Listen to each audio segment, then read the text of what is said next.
प्यारे विद्यार्थियों, आज हम लोग 7वीं कक्षा की गणित के अभ्यास 3.4 के प्रश्नों को हल करना सीखेंगे। तो देखिए, इस अभ्यास में बिल्कुल एक नया प्रश्न है। निम्नलिखित संख्याओं को मानक रूप में लिखिए। माने संख्याओं का मानक रूप क्या होता है? मानक रूप को ही वैज्ञानिक संकेतन भी कहते हैं।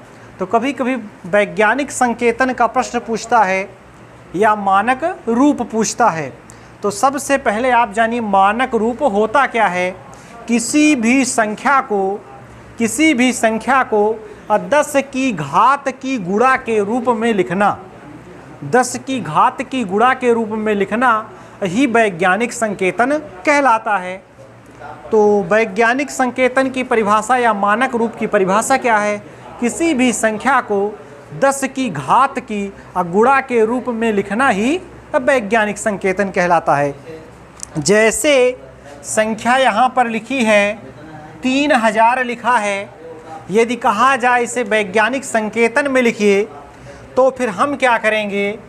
3 गुणा, तो 3 तो हमारी संख्या है और 10 की घात, तो संख्या का 10 की घात की गुणा के रूप में लिखना ही वैज्ञानिक संकेतन है। तो 10 की घात क्या बनेगी? तो हमने क्या किया कि दशमलव यहाँ पर था, यहाँ पर आप ऐसा लिखेंगे 3.0 गुणते और 10 पर आप घात लगाएंगे। तो आप यहाँ देखिए दशमलव पहले कहाँ था इस 3000 में? तो दशमलव हम पाएंगे यहाँ पर था, दशमलव कहीं लगा ही नहीं था। लेकिन अगर आप मान लें कि दशमलव कहाँ है तो दशमलव यहाँ हो सकता है, यहाँ नहीं हो सकता दशमलव, यहाँ हो सकता है, क्योंकि इसके बाद चाहे जितना आप 0 लिखें लेकिन इसका मान 3000 ही रहेगा। अब देखिए दशमलव किधर खिसक गया? बाईं ओर खिसका। दशमलव हमारा बाईं ओर खिसक गया। कितने अंक खिसका? 3 अंक खिसका। तो जब दशमलव बाईं ओर में खिसकेगा तो हमेशा आपकी घात धनात्मक होगी। और कितने अंक? 3, तो 10 की पावर 3 हो जाएगी। माने 3 गुणा और 10 की पावर और 3 हो जाएगी। तो 3000 को वैज्ञानिक संकेतन या मानक रूप में इस प्रकार आप लिखेंगे। तो देखिए मानक रूप होता क्या है, हमने आपको बताया। किसी संख्या को 10 की घात की गुणा के रूप में यदि आप लिखते हैं तो वही मानक रूप अथवा वैज्ञानिक संकेतन कहलाता है। अब देखिए वैज्ञानिक संकेतन में लिखने के कुछ नियम हैं। नियम यह है कि दशमलव के बाईं ओर सिर्फ 1 अंक आप लिखेंगे। दशमलव के बाईं ओर सिर्फ 1 अंक आप लिखेंगे। जैसे संख्या 123, अब इसके बगल ये 4 0 हमने लिख दिया। अब इसे आप वैज्ञानिक संकेतन में लिखेंगे तो दशमलव हमेशा 1 अंक बाद लगेगा। दशमलव के बाईं ओर सिर्फ 1 अंक रहेगा और दाहिनी ओर जितने अंक शेष बचेंगे वो सब रहेंगे और गुणते 10 की पावर रहेगी, माने 0 1 भी नहीं रहेंगे। तो देखिए कुछ प्रश्नों को हम हल करेंगे इसके और तब आप अच्छे से समझ पाएंगे। तो देखिए इस प्रश्न को मैं हल कर रहा हूँ। देखिए फर्स्ट पार्ट क्या है? 0 दशमलव फिर 4 0 है, 4 0 और ये 65। तो देखिए इसे जब आप वैज्ञानिक संकेतन में लिखेंगे तो हमने कहा कि दशमलव के बाईं ओर सिर्फ 1 अंक होना चाहिए।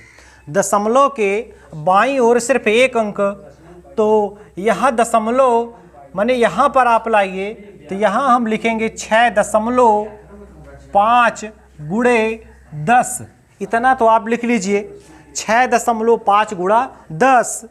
अब देखिए अब आपका दशमलव यहाँ से खिसक करके यहाँ आ गया, माने दशमलव किधर जा रहा है? दाईं ओर खिसक रहा है। जब ये दशमलव दाईं ओर खिसकेगा तो घात आपकी निगेटिव होगी, यानी माइनस में होगी। अगर दाईं ओर जाएगा दशमलव खिसक कर तो घात आपकी ऋणात्मक होगी। तो घात ऋणात्मक होगी तो कितने अंक खिसका है दशमलव? 1 2 3 4 5 अंक खिसका है। तो यहाँ पर घात माइनस में 5 होगी। यदि दशमलव दाईं ओर खिसकाएंगे तब घात माइनस में होगी, और अगर बाईं ओर दशमलव खिसकेगा तो घात आपकी धनात्मक होगी। तो बस इसका वैज्ञानिक संकेतन या मानक रूप यही है। और दूसरा प्रश्न आप देखिए, जैसे दिया है 18 लिख करके उसके बगल कितने 0 हैं? 5, 1 2 3 4 5। अब देखिए इसका जब वैज्ञानिक संकेतन या मानक रूप लिखेंगे तो दशमलव हम कहाँ लगाएंगे, एक के बाद। तो यहाँ हम लिखेंगे 1.8 गुणते 10, 1.8 गुणते 10। अब देखिए दशमलव कहाँ था इसमें, दशमलव यहाँ पर हम मान लेंगे ऐसा कि दशमलव यहाँ पर था, तो दशमलव को खिसकाया कहाँ हमने, बाईं ओर दशमलव को हम खिसका कर ले गए। तो दशमलव को बाईं ओर खिसका कर ले गए, लेकिन कितने अंक खिसका कर ले गए, तो 1 2 3 4 5 6 अंक। दशमलव को 6 अंक बाईं ओर हमने खिसकाया। तो हमने कहा था कि जब दशमलव को बाईं ओर आप ले जाएंगे तब आपकी जो पावर होगी वह धनात्मक होगी, और अगर दाहिनी ओर ले जाएंगे तो पावर ऋणात्मक होगी। तो यहाँ पर मैंने 1 2 3 4 5 6 10 की पावर 6 हो जाएगी, और यही इसका मैंने हल हो जाएगा कि 1.8 गुणते 10 की पावर 6। अब आप देखिए तीसरा पार्ट इसका दिया हुआ है कि 0 फिर 4 0 हैं और फिर 7 लिखा है। अब देखिए इसे वैज्ञानिक संकेतन में आप लिखेंगे तो सबसे पहला काम क्या करिए, 7.0 गुणते 10। अब पावर लगानी है 10 पर, तो 10 पर पावर क्या होगी, इसके लिए आप दशमलव को देखिए, पहले दशमलव था कहाँ, अब कहाँ है। तो दशमलव पहले यहाँ था, लेकिन अब दशमलव कहाँ आ गया, यहाँ पर आ गया। तो देखिए आप दशमलव कितने अंक खिसक गया, 1 2 3 4 5, 5 अंक दशमलव खिसका है, और किधर खिसका है, दाहिनी ओर। तो जब दाहिनी ओर दशमलव खिसकेगा तो पावर आपकी ऋणात्मक होगी। तो अब हम जान गए कि 10 पर जो पावर लगेगी वह ऋणात्मक होगी, और पावर क्या होगी इसके लिए आप गिन लीजिए, 1 2 3 4 5, माने 10 की पावर यहाँ पर -5 होगी, क्योंकि दशमलव 5 अंक दाहिनी ओर खिसका है। बाईं ओर दशमलव खिसकेगा तो पावर धनात्मक होगी, और दाईं ओर जाएगा तब ऋणात्मक होगी। तो देखिए इसका फोर्थ पार्ट क्या है, दिया है 0 फिर 3 0 है, और उसके बाद 1 2 3। अब देखिए इसे जब आप वैज्ञानिक संकेतन में लिखेंगे तो सबसे पहले हमने कहा कि जितने अंक हैं उन्हीं पे आप विचार करिए, शून्य पर नहीं, और बाईं ओर सिर्फ 1 अंक रहेगा आपका। तो बाईं ओर 1.23 गुणा 10 हमने लिख लिया। अब हमें यह मैंने निर्धारित करना है कि 10 पे पावर धनात्मक होगी या ऋणात्मक। तो आप दशमलव देखिए किधर खिसक रहा है, देखिए दशमलव यहाँ पर था लेकिन दशमलव आ गया यहाँ पर, माने दशमलव दाहिनी ओर जा रहा है। तो जब दाहिनी ओर जा रहा है तो पावर हमारी ऋणात्मक होगी। तो यहाँ पर हम माइनस लगा ले रहे हैं।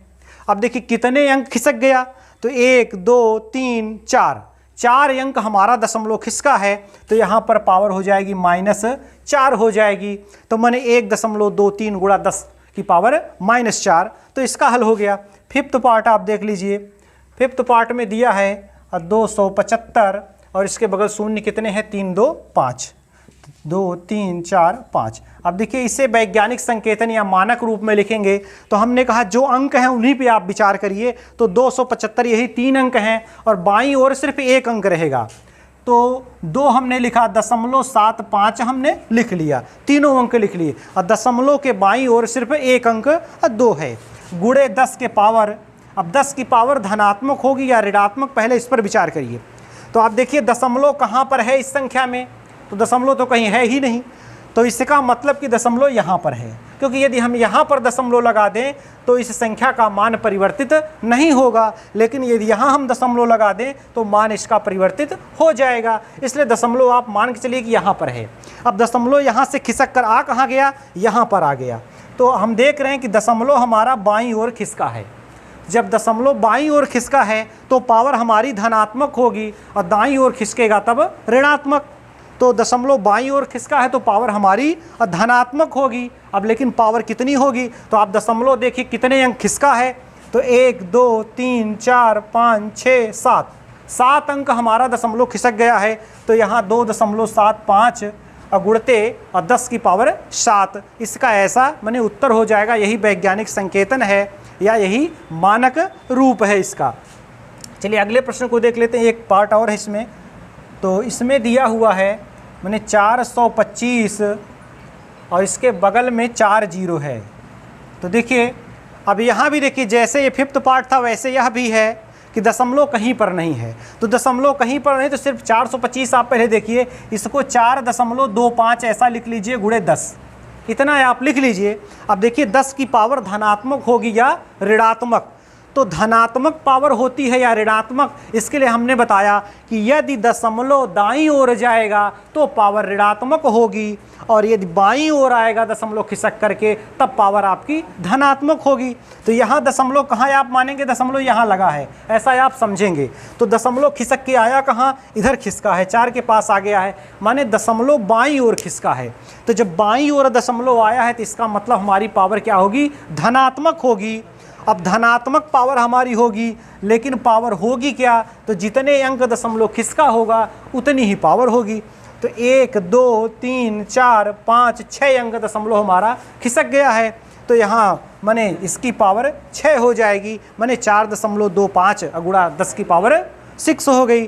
तो माने यह वैज्ञानिक संकेतन या मानक रूप के बिल्कुल सरल प्रश्न थे। तो इसमें आप 2 चीज़ें याद रखिए कि यदि दशमलव दाईं ओर खिसकेगा तो आपकी घात हमेशा ऋणात्मक होगी, और दशमलव बाईं ओर खिसकेगा तो आपकी घात धनात्मक होगी। और एक चीज़ यह भी ध्यान रखिए कि दशमलव के बाईं ओर केवल और केवल एक ही अंक होता है, और दाहिनी ओर शेष बचे अंकों को लिखते हैं, लेकिन शून्य हम नहीं लिखते, क्योंकि शून्य 10 की घात के रूप में यहाँ पर शामिल हो जाते हैं।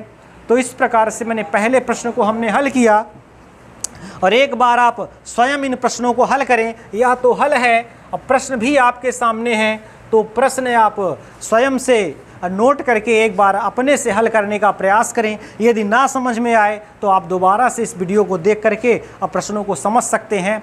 तो शेष प्रश्नों को हम लोग कल के वीडियो में हल करेंगे। आज बस इतना ही, धन्यवाद।